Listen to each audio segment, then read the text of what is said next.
Alam ini tepat pemong jahe, pemong ke jahe ke useu makluan. Alam ini hidang bulan, alam medang bulan, alam medang. Hello, Tiga Tawai and Bangan Tawai to all of you. So in this video, I will be showing you on how to make the sape, step by step. Enjoy.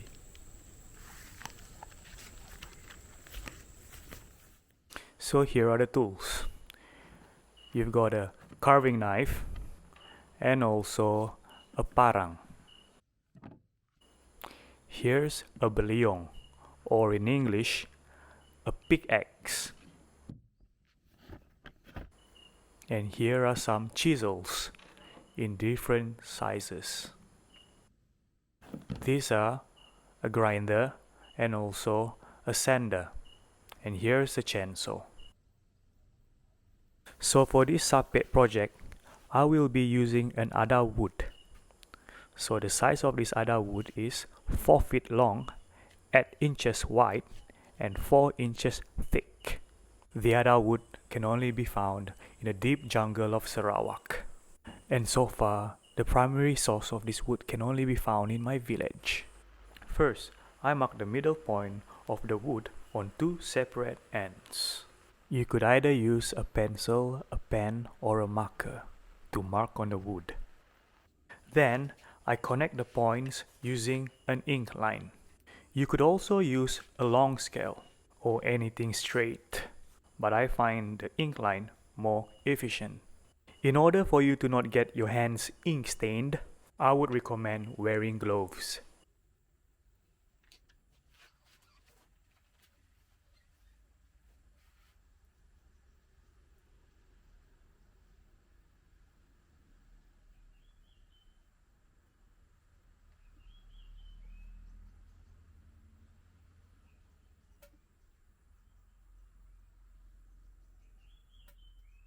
Once centered, the line divides the wood symmetrically, and you would have something like this. Next is to draw the outline of the sape shape, starting from the head of the sape, or the headstock of the sape. The usual size of the headstock I make is around 3 inches wide and 7 inches long. And as for the length of the sape neck, I usually go in between 5 to 6 inches long. Note that the size of the neck must be slightly smaller than the size of the headstock.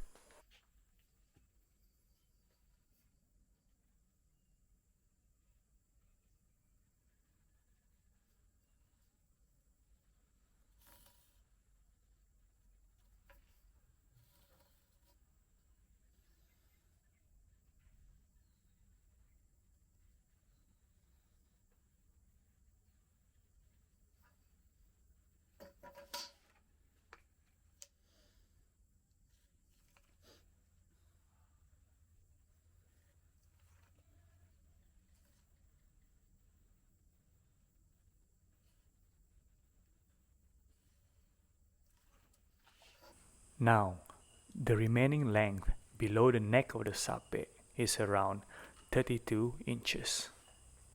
This makes up the bulk of the body of the sape.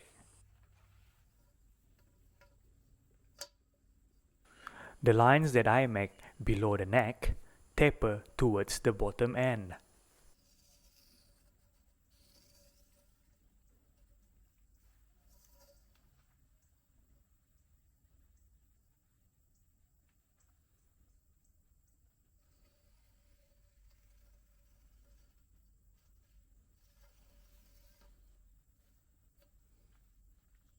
And so, this is what it looks like. the basic outline of a sape. And now, this is where the chainsaw comes in handy.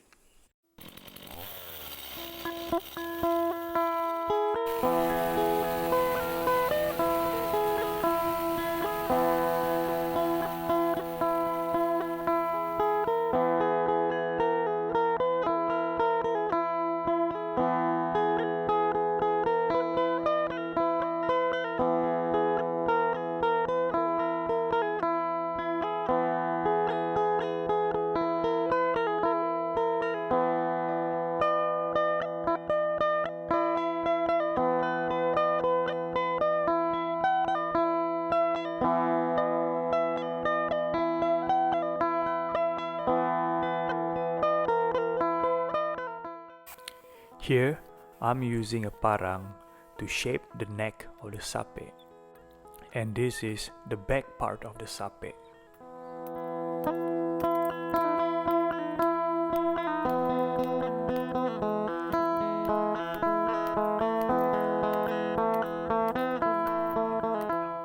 By using a planer, I am planing the side of the sape to make it more slightly curved and also tapered.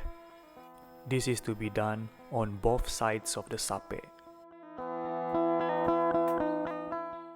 In order to make it easier to dig out the back part of the sape, I will be using a chainsaw to make a crisscross cut behind it, so that it will be easier for me to dig out the excess wood by using a beliong.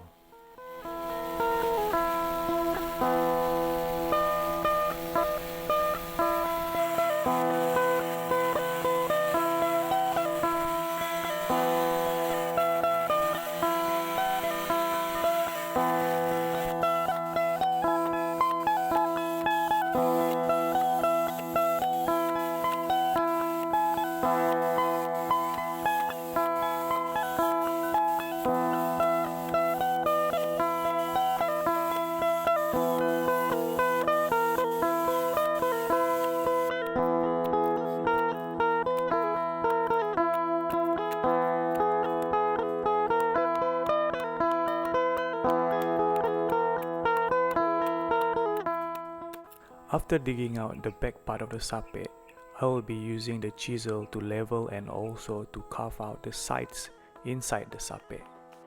So, the ideal thickness for a sape is between 1 cm to 2 cm thick.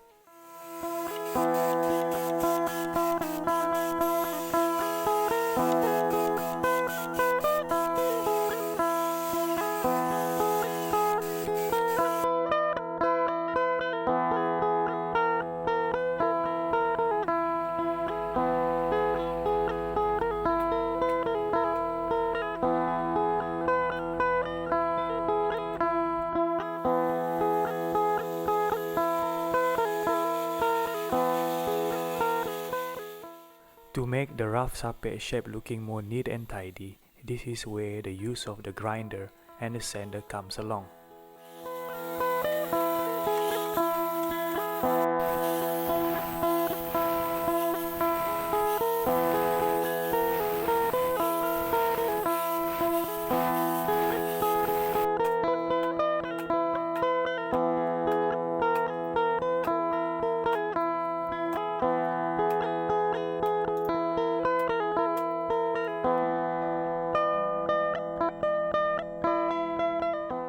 There are usually two kinds of design on the sape, which is carved designs and also painted designs.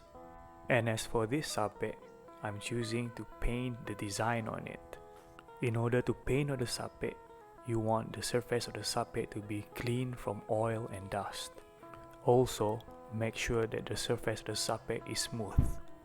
I will be using a pencil to draw the rough sketch of the design. When I'm happy with the sketchings, I will use a marker to draw the outline of my designs.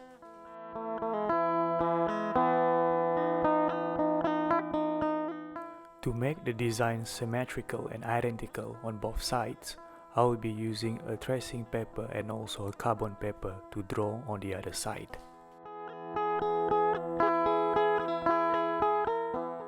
Next is to fill out the empty columns and also the empty spaces of the design in order to reveal the drawings that I've done. Here, I will be using Chinese calligraphy ink. Other recommended paint such as acrylic paint or any oil-based paint can be used. So here's the result. With these acrylic pen markers, it is time to apply some colors on the Sape designs.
When the rest of the design is done, I am now going to apply a clear coating on the sape.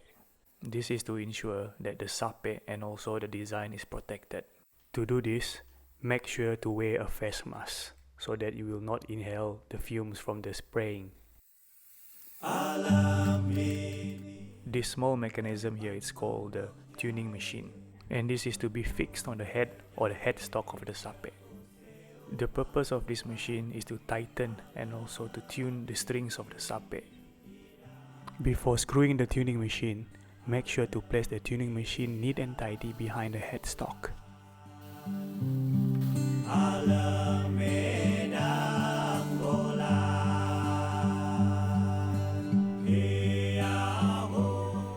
So here are some electronics that I am going to assemble and solder to be applied onto the sape.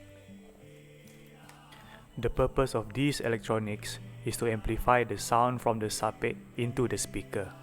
If you don't have the confidence or the knowledge in assembling these electronics, you can buy a pre-assembled set at your local music store and also from any online music store. In order to fit the electronics into the sape, you must first carve out the according sizes of each electronics onto the wood. For example, the pickup size, the volume port, and also the jack input port.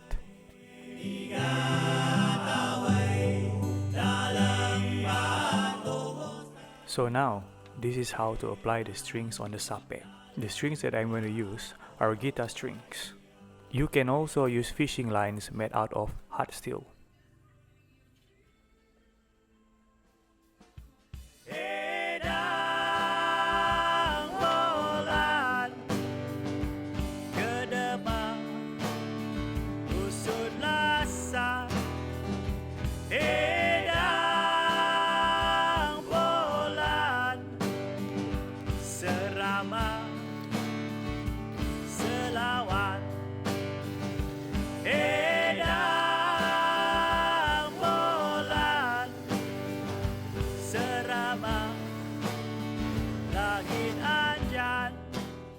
A piece of bridge and nut, which I have already carved out of bamboo, is placed underneath the strings.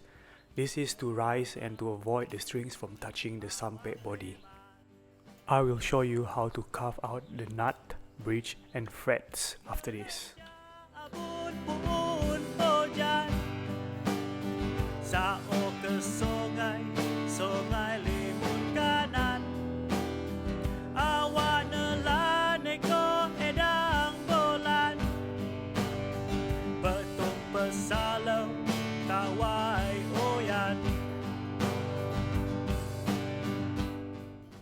So here are some dried bamboo cuttings for me to make sape frets.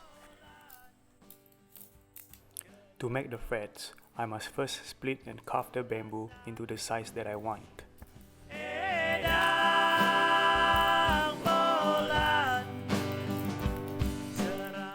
The shape of the sape frets will be more or less like a half pipe. Again, if you're a beginner and for safety reasons, please use gloves when working on the bamboo so you will not cut yourself. Langit anjat, edang bulan, nyedepa awang leman, oyan kibat panganan tenglan. This is a piece of boatlute beeswax, and this is for me to stick the frets onto the sape. You can also use any fast curing glue. You don't need to put too much boatlute on the frets because it is already quite strong.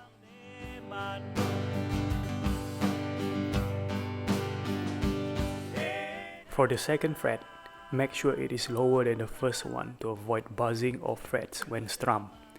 This is to be repeated with other frets. Edang bulan, serama selawan. And finally, here's the finished sampe. Now it is time for me to check the quality of this instrument.